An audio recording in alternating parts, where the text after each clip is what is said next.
안녕하십니까. 자, 지금 시간에는 제가 장기요양기관 설치 및 운영 컨설팅에 대해서 수원에서 제가 방문요양을 운영하면서 학교에 강의도 나가면서 이 장기요양기관에 대해서 운영을 해보겠다는 사람들에 대해서 이야기를 좀 많이 해봤어요.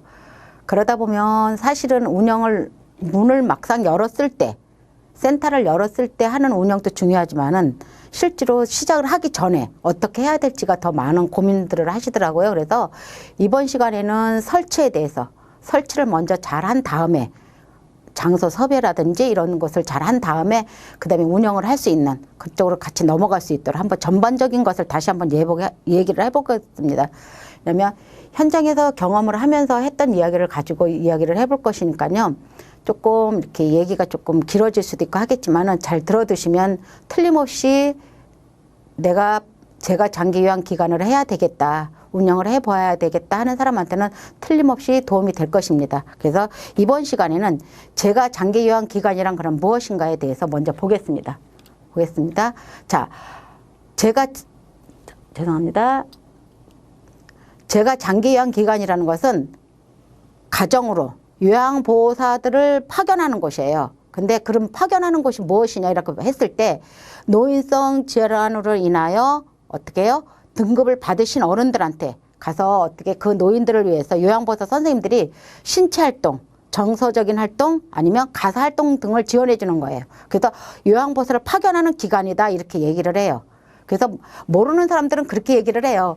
거기 인력파견센터 아니냐 이렇게 얘기를 하는데 인력파견센터하고는 조금 달라요. 개념이 좀 다르죠. 왜냐하면 요양보호사는 국가 자격증이라는 것을 시험을 봐서 자격증을 취득한 사람들을 내보내는 것이고 우리가 알고 있는 인력은 그런 좀 자격이 없는 사람들도 좀 나갈 수 있는 곳이죠. 그래서 제가 하면은 제일 먼저 방문요양을 먼저 해요. 그러면 방문요양이라는 자체가 요양보호사 선생님들을 가정으로 내보내는 거예요. 그래서 제가라는 이야기를 쓰죠. 그래서 가정으로 가서 어르신들의 불편한 부분을 도와주는 거예요.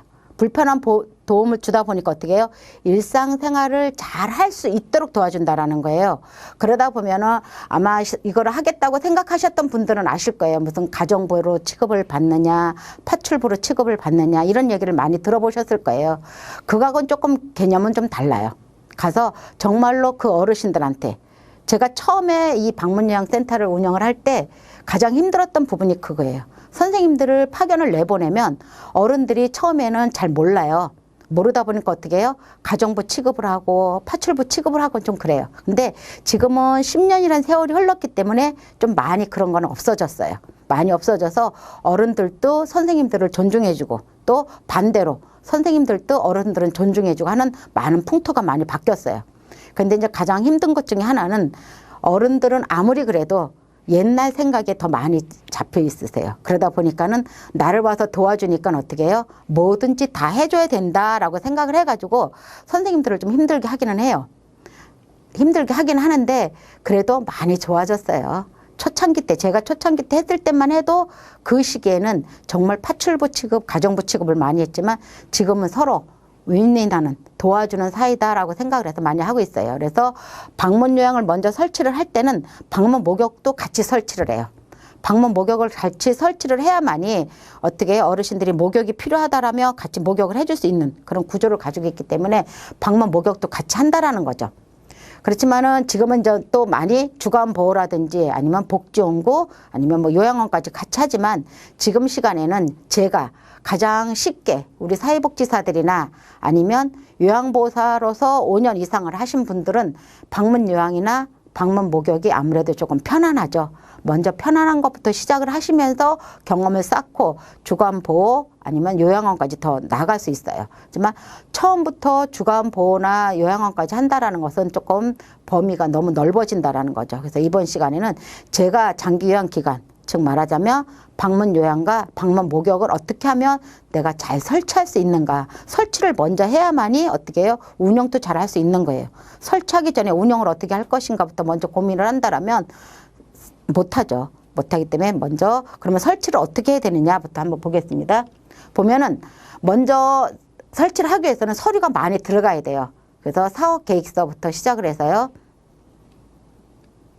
자, 시설을 할 때는 방문 요양, 방문 목욕을 제공하는 시설은 먼저 시설을 하기 위해서는 우리가 지금은 이 제곱미터라는 말은 잘 조금 어렵죠. 조금 어렵지만은 우리가 보통 말할 때 5평이라는 말을 써요. 5평. 5평 정도의 방이 있어야 돼. 사무실이 있어야 된다라는 거예요.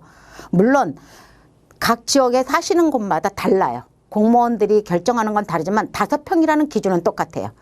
그래서 16.5 제곱미터다라는데 우리는 그냥 5평, 평이라는 말이 더 편하기 때문에 5평 정도다 이렇게 생각을 하시면 돼요. 제가 해보니까 구집이 1층이다, 2층이다 이거는 구애받지 않아요. 그거는 구애받지 않는데 평수는 구애를 받고 또 지자체마다 내주는 조건이 조금씩은 달라요. 그거는 나중에 이제 4강에 가서 해드릴 건데 지금은 뭐뭐 서류가 필요하냐부터 먼저 보는 거예요. 그러다 보면은 먼저 어떻게 해요? 사무실을 구했다라면 사무실 안에 직기가 들어가야 돼요. 사무실 용도, 그러니까 책상, 그 다음에 전화, 팩스가 되는 거야 되겠죠. 그 다음에 컴퓨터 당연히 들어가야 되고요. 그 다음에 사물함이 꼭 잠금 장치가 되어야 돼요. 그거는 평가 부분에서도 꼭 해요. 왜? 개인정보 때문에 그래요. 그래서 처음에 장만을 하실 때 아예 잠금 장치가 되는 것을 준비하시는 게 나중에 또 하나 다시 장만하는 그런 불편함을 없앨 수 있죠. 그 다음에 서류가 그것을 먼저 만들어 놓은 사무실을 얻었다 해서 끝나는 게 아니라 어떻게 해요? 일반 현황을 적은 서류, 그 다음에 인력 현황을 적은 서류, 시설 현황을 적은 서류, 그 다음에 사업계획서, 운영규정. 가장 힘들어하는 부분이 사업계획서예요. 사업계획서 안에는 뭐가 들어가야 돼요? 제일 먼저 세입과 세출이 들어가야 돼요. 지금은 굉장히 까다로워요. 정부에서 초창기 때 제가 처음에 초창기에 낼 때만 해도 지금처럼 까다롭지는 않았어요. 사실은. 그런데 지금은 굉장히 까다로워요. 왜냐? 정부에서 돈을 주는 부분이기 때문에 그 돈을 어떻게 썼느냐를 하나하나 꼬치꼬치 다 물어봐요. 그렇기 때문에 사업계획서를 낼 때 세입과 세출이 정확하게 맞지 않으면 어떻게 해요? 서류에 신청을 했을 때 반려가 돼요. 그래서 사업계획서를 어떻게 쓰느냐가 중요해요. 그 다음에 운영규정. 왜요?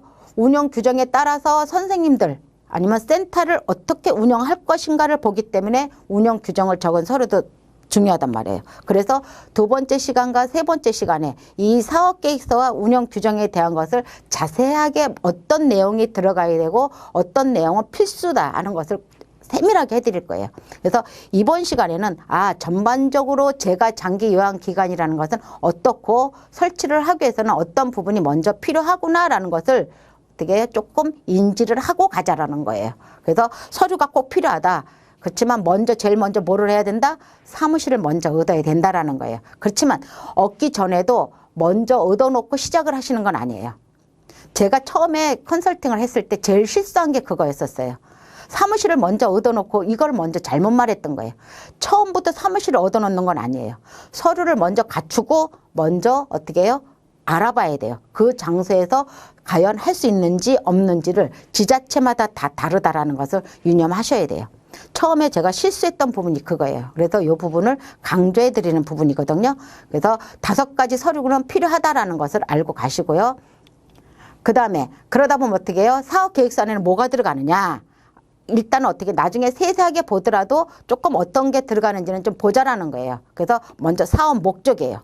어떻게 나는 이 사업을 어떻게 하겠다. 어떠한 방법을 하겠다. 목적을 넣는다라는 거예요.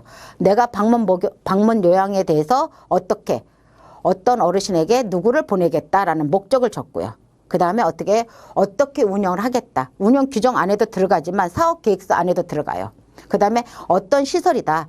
어디에 주소 기관명 이런 것을 적는다라는 거죠. 이것도 나중에 조금 더 자세하게 제가 처음에 냈을 때 가장 했던 게 이거예요.